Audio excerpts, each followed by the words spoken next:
My sister-in-law told my husband's family I was leaving him, so I let her spin her lie at dinner until reality caught up. My sister-in-law told my husband's entire family that I was secretly planning to pack my bags, walk out on our marriage, and move across the country. She claimed I confessed the whole thing to her in private. Instead of starting a screaming match or texting everyone in a panic, I decided to host a family dinner. I sat back, let her spin her web of lies in front of everyone, and waited for reality to catch up with her. My name is Rachel. I am 24 years old, and for the past 2 years, I have been building a quiet, purposeful life with my husband, Ethan.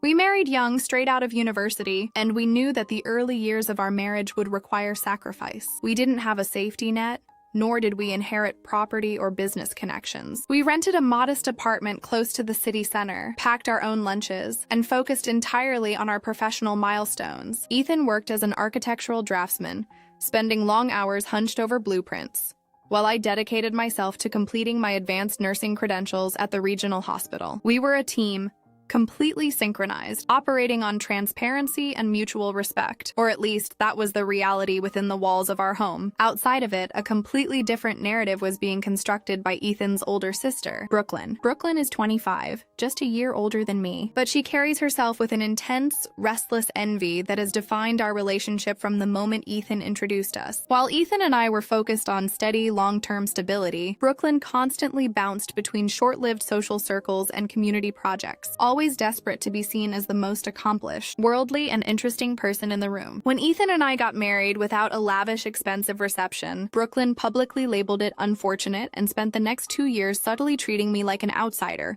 who had compromised her brother's potential. I chose to ignore the passive-aggressive comments, believing that distance and maturity would eventually smooth things over. I was wrong. The shift happened over the course of 3 weeks in late June. It began with the weekly Sunday family gatherings at my in-laws' home. Normally, these afternoons were casual and warm. Ethan's father, Richard, would usually ask me about my clinical rotations, and his mother, Eleanor, would chat about local community events. But suddenly, the atmosphere turned freezing cold. The moment I walked through the front door, the conversation in the living room ceased. Eleanor wouldn't meet my eye when she handed me a glass of water. When I sat down at the dinner table, Richard kept his head lowered, addressing all of his questions exclusively to Ethan. When I tried to contribute to the conversation, the responses were curt, monosyllabic, and wrapped in a heavy, protective layer of hostility. It felt like walking into a room where a sentence had just been cut short, and the unspoken weight of it was suffocating. I asked Ethan if he had noticed the change, and he admitted he had. He had asked his mother if something was wrong, but Eleanor had simply brushed it off, claiming she was tired from her volunteer work. But the tension kept mounting, spreading through the extended family like a quiet, invisible poison. The breaking point arrived on a Tuesday evening. We had gone to my in-laws' house to drop off some gardening tools Richard had borrowed. As we prepared to leave, a younger cousin named Mia followed me out to the driveway under the pretense of looking at the headlights on our car. Once we were out of sight of the front windows,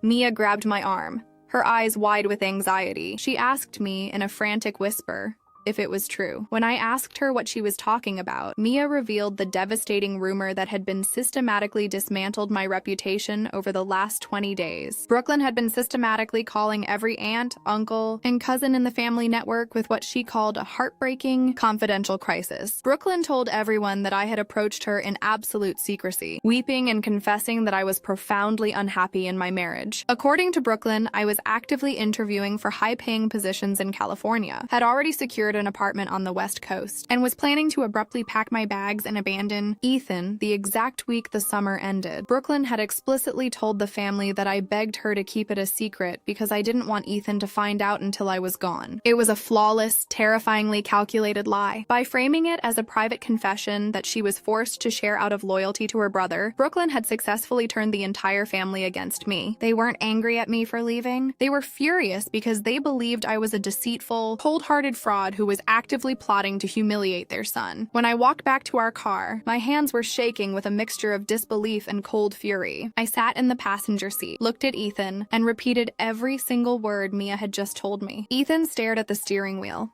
his face turning a deep, angry crimson. His immediate instinct was to turn the car around, march back into his parents' house, drag Brooklyn into the living room, and demand an explanation. I reached out and placed my hand firmly on his arm. I told him no. If we confronted her right then, over a phone call, or in a rushed emotional scene, Brooklyn would play the victim. She would claim Mia misunderstood her. She would twist her words.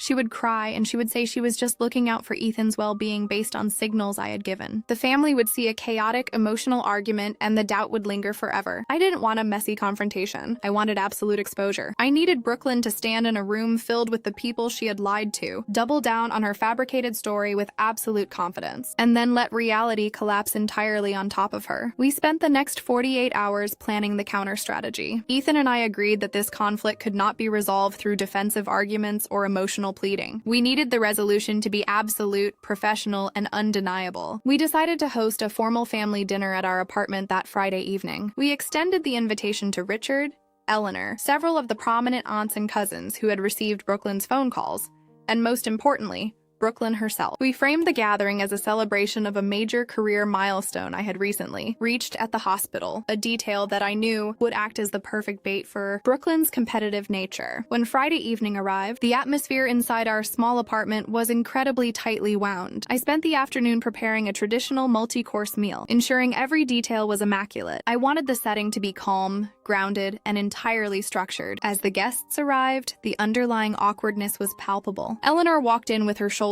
tense, offering a polite but distant greeting. Richard shook Ethan's hand with a somber, heavy expression, looking around our living room as if he were trying to spot signs of packing boxes or hidden suitcases. Brooklyn arrived last. She walked in wearing an elegant, vibrant dress, carrying herself with an immense sense of satisfaction. She smiled warmly at me, a smile that was entirely performative, and kissed Ethan on the cheek. To anyone else, she looked like the supportive, loving older sister. To Ethan and me, she looked like a saboteur who believed her mission was already accomplished. Throughout the appetizer phase, the conversation was strained. The family spoke in hushed, polite tones about the weather, local news, and general trivialities. Brooklyn, however, was in high spirits. She kept dropping subtle, passive-aggressive remarks designed to test my resolve and feed the narrative she had created. While we were seated around the dining table eating the main course, Brooklyn looked across at me, tilted her head with a look of faux sympathy, and said, "It's just so wonderful that we're all gathered here tonight. Life moves so fast and things can change in the blink of an eye. We really have to cherish these moments before people move on to different chapters, don't you think, Rachel?" I saw Eleanor glance down at her plate, her jaw tightening. Richard let out a heavy, suppressed sigh. They thought Brooklyn was referring to my imminent abandonment of their son. My husband Ethan caught my eye from the head of the table. He gave me a microscopic nod. The moment had arrived. I calmly placed my fork down, picked up my glass of water, and tapped it lightly with a spoon to get everyone's attention. The room fell completely silent. The clinking of silverware stopped instantly. Every eye at the table turned toward me. I looked directly across the table at Brooklyn, keeping my expression entirely warm, relaxed, and cheerful. "You know, Brooklyn, your comment about moving on to different chapters is incredibly relevant," I said, my voice clear and steady. "In fact, I wanted to address something in front of the entire family tonight because I know how deeply you care about our future. Mia mentioned to me that you've been sharing some very specific details with the family about a massive cross-country move I'm supposedly planning to make to California this summer." The shift in the room's temperature was instantaneous. Eleanor gasped softly, her eyes darting between me and her daughter. Richard straightened up in his chair, his gaze locking onto Brooklyn. Brooklyn's smile froze. The smug, self-assured expression on her face faltered for a fraction of a second, her eyes widening slightly as she realized I was bringing the rumor out into the open in front of an audience. But Brooklyn was arrogant. She truly believed that she had woven a story so tight, and that the family's loyalty to her was so absolute that she could bluff her way through it. She took a slow sip of her drink, leaned forward, and let out a soft, dismissive laugh. "Oh, Rachel," Brooklyn said, her voice dripping with artificial condescension. "I didn't think you'd want to make a scene out of a private conversation. But since you brought it up, yes, I did tell Mom and Dad. I felt I had to. You came to me in total confidence weeks ago, crying, telling me how unhappy you were here, and detailing your job interviews out west. You explicitly told me you were hiring a cross-country moving company next month. I was just trying to protect my brother from being blindsided." She looked around the table, seeking validation from her parents. Eleanor looked devastated, her eyes filling with tears as she looked at Ethan. Brooklyn had doubled down. She had taken the bait, dug her own grave, and stood inside it with absolute confidence. She believed her word against mine was a winning bet. She had absolutely no idea that I had spent the last 3 days gathering gathering the physical, unalterable proof of her malice. I didn't blink. I didn't raise my voice, and I didn't allow a single shred of anger to show on my face. I simply kept my eyes locked on Brooklyn as she finished her elaborate performance. "That is a truly fascinating timeline, Brooklyn," I said softly. "You've mapped out the cities, the moving companies, and even the emotional conversations we supposedly had. The only problem with that story is reality." I stood up calmly from the table, walked over to the sideboard terminal where I had placed a simple, unadorned manila paper folder before the guests arrived. I picked up the folder, walked back to the table, and stood right next to Ethan's father, Richard. I opened the folder and placed two distinct documents directly onto the table in front of him, right next to his dinner plate. "Dad,"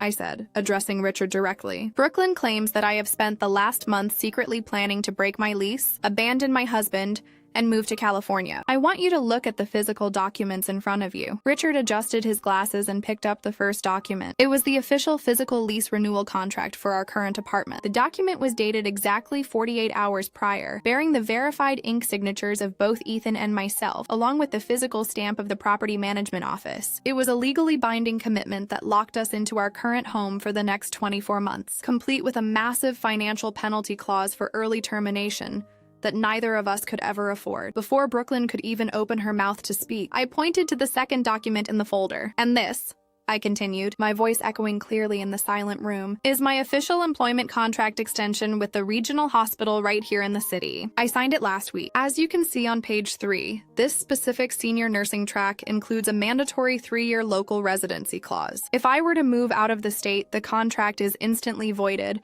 and I would forfeit my professional credentials. I have spent 3 years working night shifts to earn this specific position." Richard read the documents line by line, his face hardening into an expression of absolute, unyielding iron. He passed the papers over to Eleanor, whose hands were shaking so violently she could barely hold the edges of the parchment. The cousins and aunts leaned in, reading the official dates, the legal stamps, and the clean, permanent ink signatures. The reality of the situation crashed into the dining room like a tidal wave. There was no technology to blame, no digital glitch, and no ambiguous text messages to interpret. The physical, legal timeline proved that while Brooklyn was busy calling the family claiming I was packing my bags for California, I was actually legally binding myself to my husband, my home, and my local career for the next 3 years. Ethan stood up from the head of the table, his voice low and cutting. "Brooklyn, you fabricated a malicious lie to try and destroy my marriage and turn my parents against my wife. Look at the dates on those papers. She signed those contracts while you were busy telling everyone she was leaving. Why did you do it?" Every head at the table turned to look at Brooklyn. The smugness was completely gone. Her face had turned a stark, hollow white. She looked down at the lease agreement, then up at her mother, her lips parting but no sound coming out. She tried to stammer out an excuse, saying, "Well, Rachel must have changed her mind at the last second. She told me—" "Enough," Richard interrupted, his voice dropping like a heavy hammer onto the table. He didn't yell,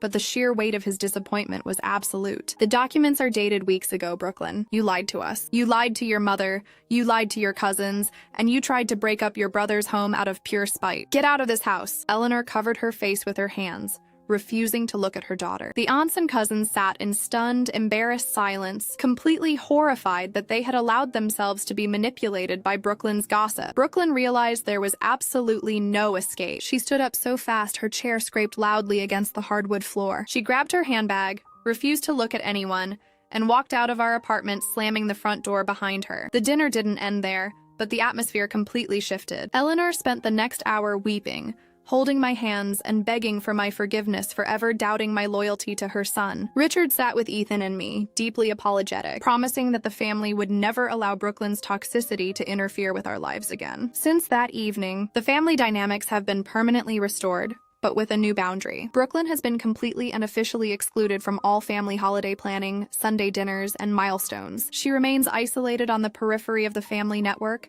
exposed entirely by the weight of her own words, while Ethan and I continue to build our future together, stronger and more unified than ever before.